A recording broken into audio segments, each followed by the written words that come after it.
Section 1. You will hear a conversation between a man and a receptionist on the subject of joining a surgery. First, you have some time to look at questions 1 to 5.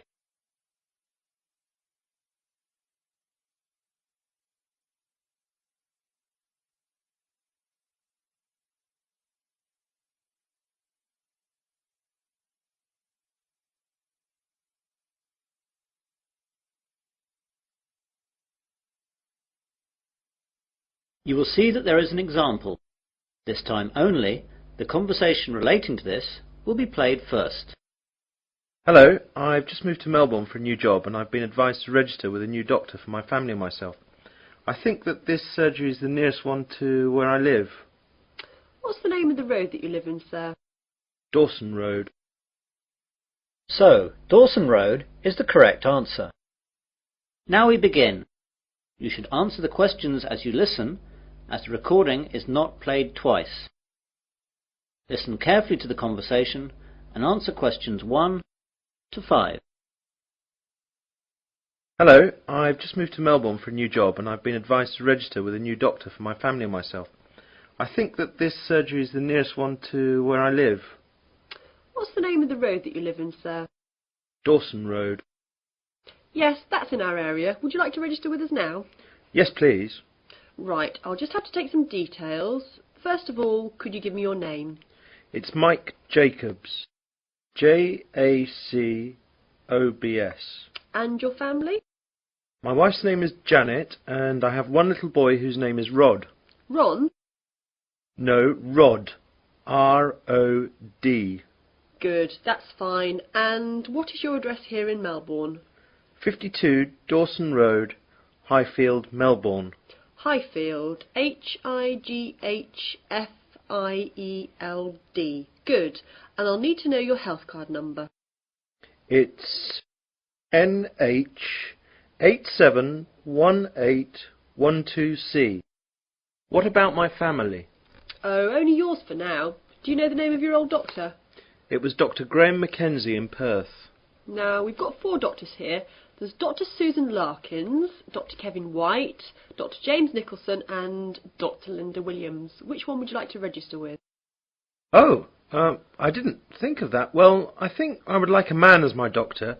I'll go for the last one. Was that one a man?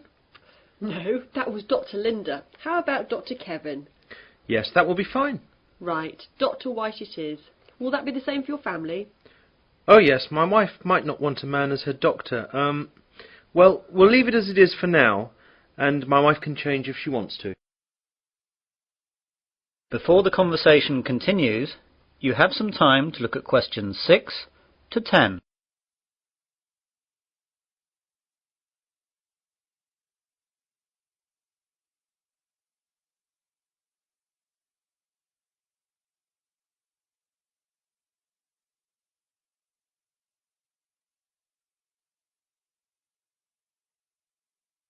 Now listen carefully and answer questions 6 to 10.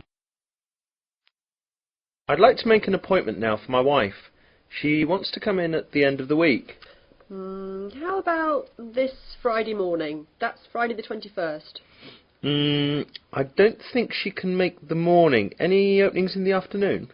There are appointments available at 2, 2:30 and 3:30. We'll take the first one, please. OK, that's done. Oh, and what shall my wife do if she wants to switch doctor? She can just give us a call here. Do you want to take the number down? Yes, please. It's 72539829. Can you give me your name, please? My name's Angela, but there are 2 other girls who might be on duty as well. Their names are Elizabeth and Rachel, but it doesn't matter who's on duty. Anyone can take care of it. Now, what do we do if we need to call out a doctor during the night? We've got a rotation system with the doctors in the area. There's a mobile number you can call and that'll get through to the doctor who's on duty. What's that number? It's 0506 759 3856. Got that. I didn't ask about any charges. Like all Australia, prescriptions have to be paid for at the chemist at the prevailing rate. Some things like vaccinations for travel and insurance report we make a standard charge for, and I can give you a price list for those. Consultations, though, are under the National Health Service, so they'll be free. Great. Well, that's all. Thanks and goodbye. Goodbye. That is the end of section 1. You will now have half a minute to check your answers.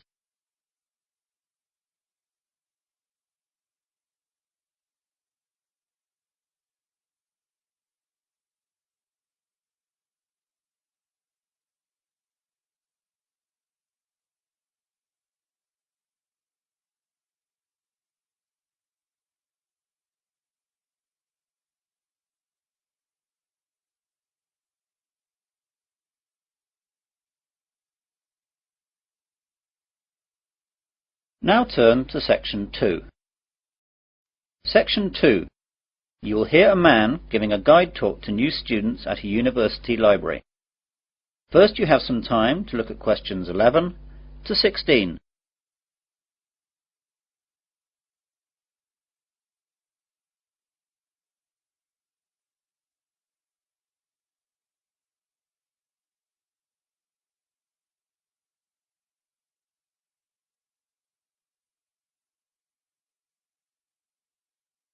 Now listen carefully to the guide talk and answer questions 11 to 16. Good morning, everyone. I'd like to welcome you all to Wesley University Library.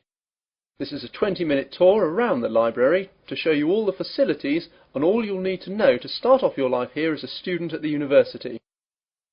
What I'll start by doing is telling you about what you need to do to join the library. Then I'll briefly tell you about our facilities, and then I'll guide you quickly round and show you everything. So, to join the library, you need to go to the reception between the hours of 9 AM and 5 PM. After that, the reception closes, though all the other facilities will stay open until 10 PM. At the reception, they'll give you an application form. After you fill that in, you'll have to give us the fee of £5, which you have to give us every year that you're a member of the library. We will also need to see your university card to confirm that you're a student of the university. And finally, we'll need 2 passport photos, one for our records and the other for your library card. You will need to do all this as soon as possible so you'll be able to use the facilities at once. I'm sure your workload will begin to build up soon. Now, let me tell you a bit about the facilities. The library opens daily from 8 AM to 10 PM, though, as I told you earlier, the reception operates only between the hours of 9 AM and 5 PM.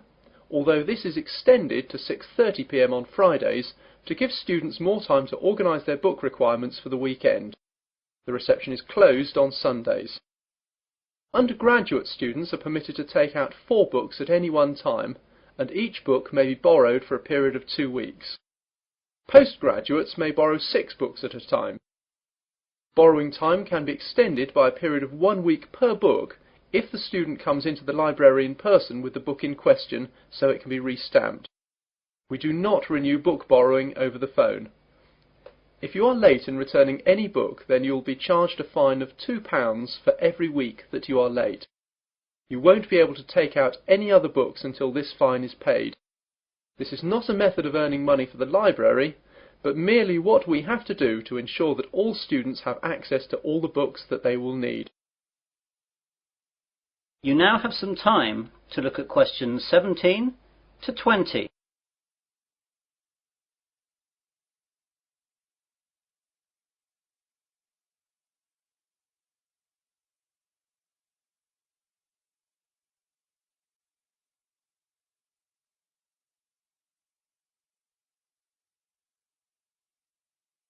Now listen to the rest of the guide talk and answer questions 17 to 20. OK then, on to the layout of the library. We're on the ground floor of the library at the moment. Here we have the reception, the computers, which you can use to search for books and their location, and the bathrooms, which are behind the reception. The rest of the ground floor is taken up by the non-lending section of the library. Here we keep all the books which are either too valuable or are used too much to lend out. You can reserve time with these books at reception and use them during any time that the library is open, but, of course, you may not remove them from the library. On the first floor above us we have the arts section, which includes books that students will need for subjects such as languages, literature, art and history. On the second floor is the science section. We'll see these in a minute. Of course, individual departments will usually have their specialist libraries in their buildings, though the computer catalogues here will list them so you know where to find everything, whether it's here or in the specialist libraries. Finally, in the basement we have the stack system, which contains the university collection of magazines and journals that we have collected and to which we subscribe. If there's anything that we do not have or that you can't find, please go to reception and let them know the details. The university operates a swap system with other universities, and we can arrange for volumes that we do not possess to be sent here on a limited loan. Well, those are the basic details about the university library. That is the end of section 2. You'll now have half a minute to check your answers.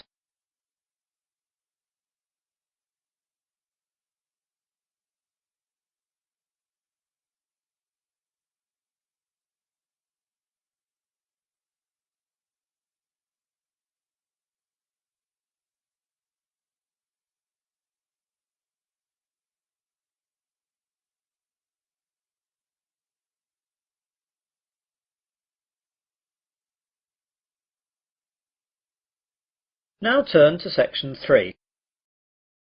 Section 3. You will hear a tutor and 3 students discussing their work. First, you have some time to look at questions 21 to 27.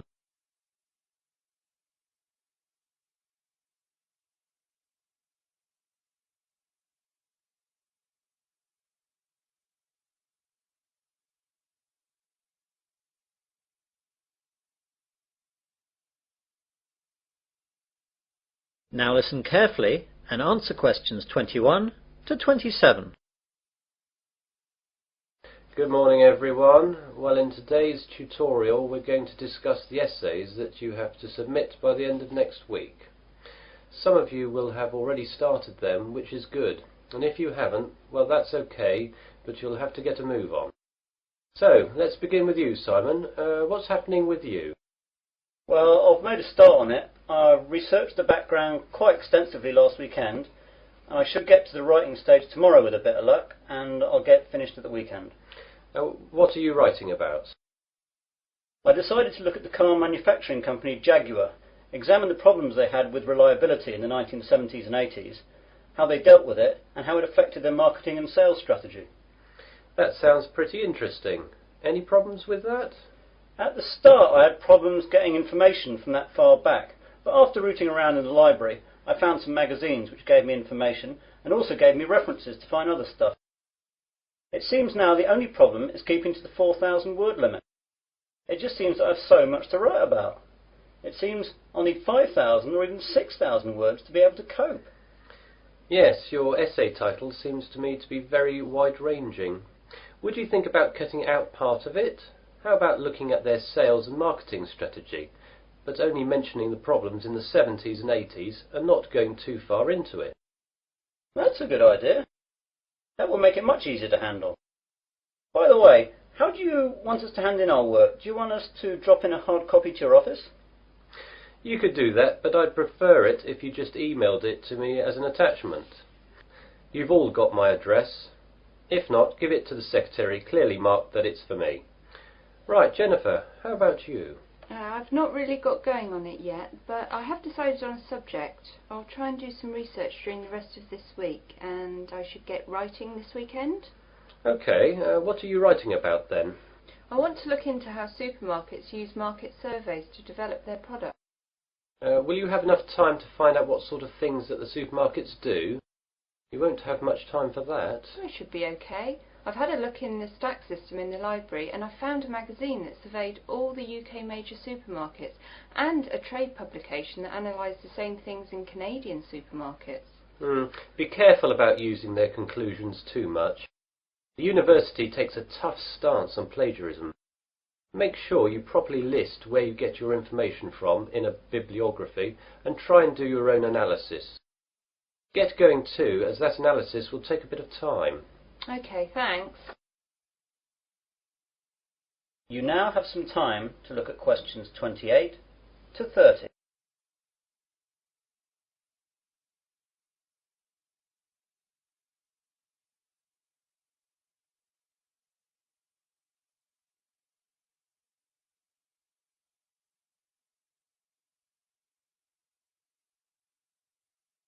Now listen to the rest of the discussion and answer questions 28 to 30. And Melanie, how is your work going? I'm a bit behind, I'm afraid. I was sick all last week and the weekend with flu. I've got a subject, I think, but I've not done any work on it yet. Is there any chance I can get an extension to the submittal date? The policy of the department is not to give any extensions unless there are extenuating circumstances. Do you have a doctor's certificate or anything?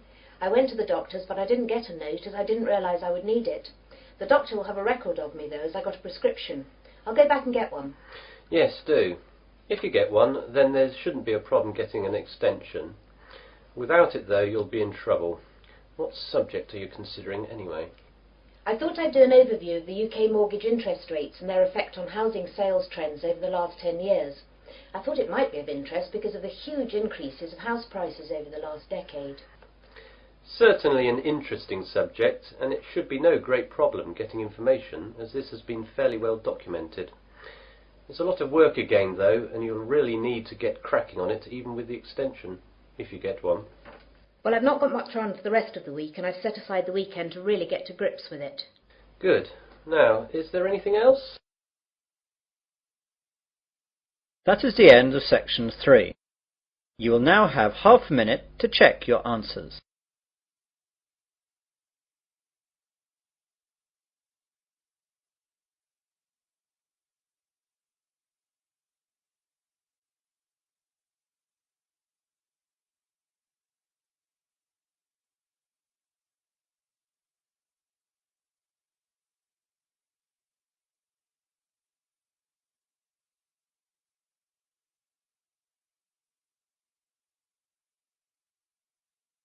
Now turn to section 4. Section 4. You will hear part of an Earth Sciences lecture. First you have some time to look at questions 31 to 40.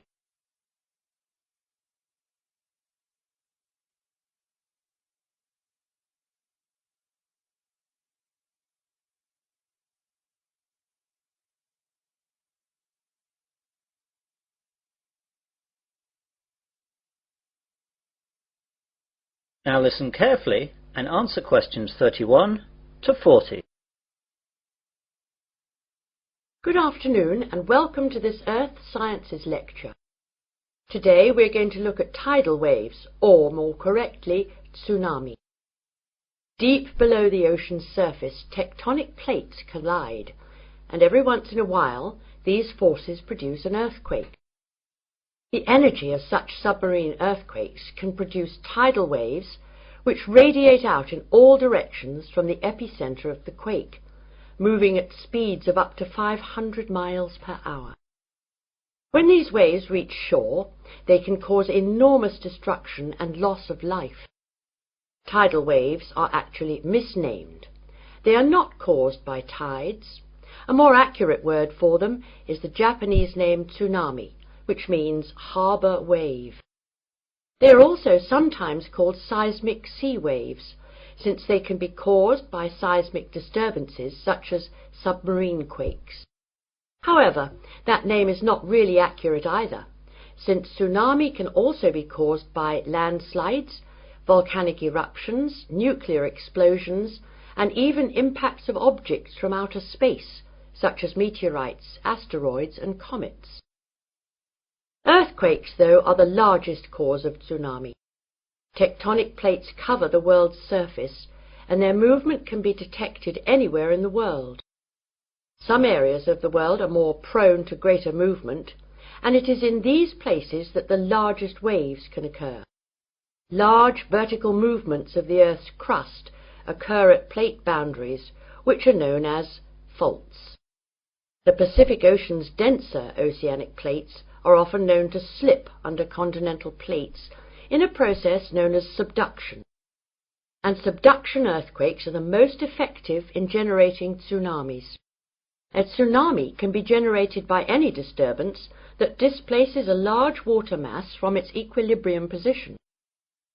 In the case of earthquake-generated tsunamis, the water column is disturbed by the uplift or subsidence of the sea floor.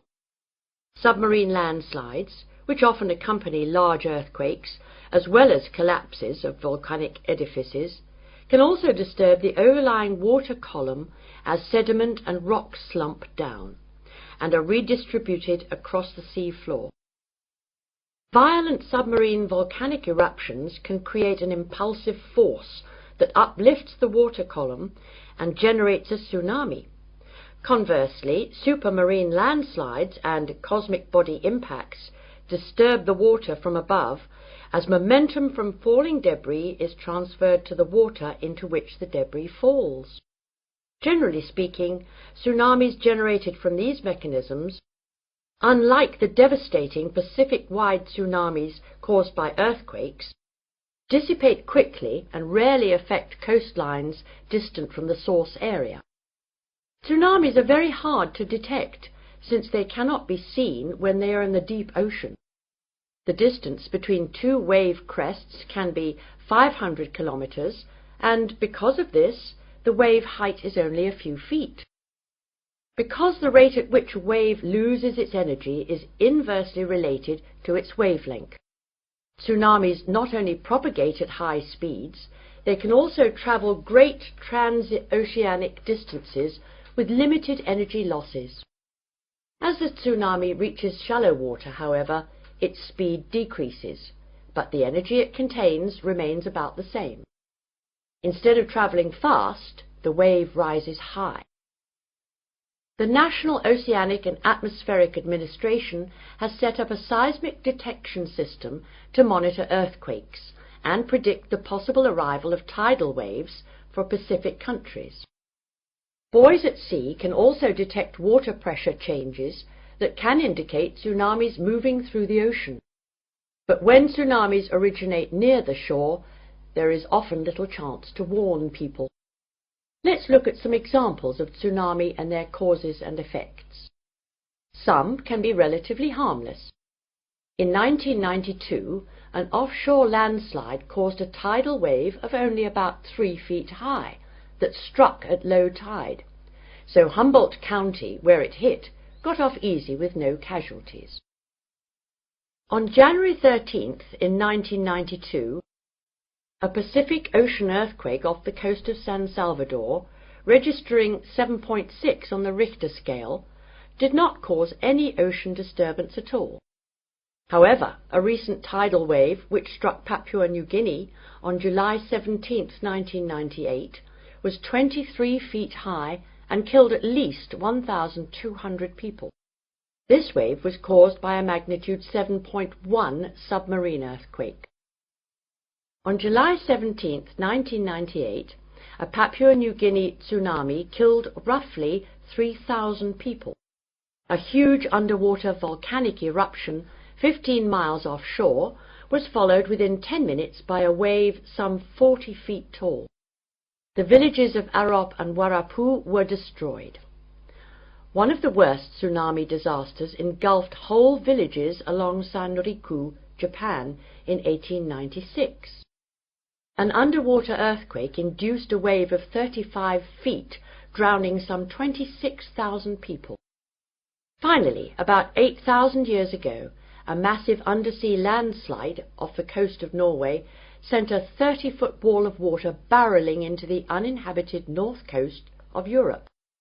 If this were to recur today, as scientists say it could, almost anywhere in the world, it would cost billions, if not tens of billions of dollars, to repair the damage to coastal cities and kill tens of thousands of people. That is the end of section 4. You will now have half a minute to check your answers.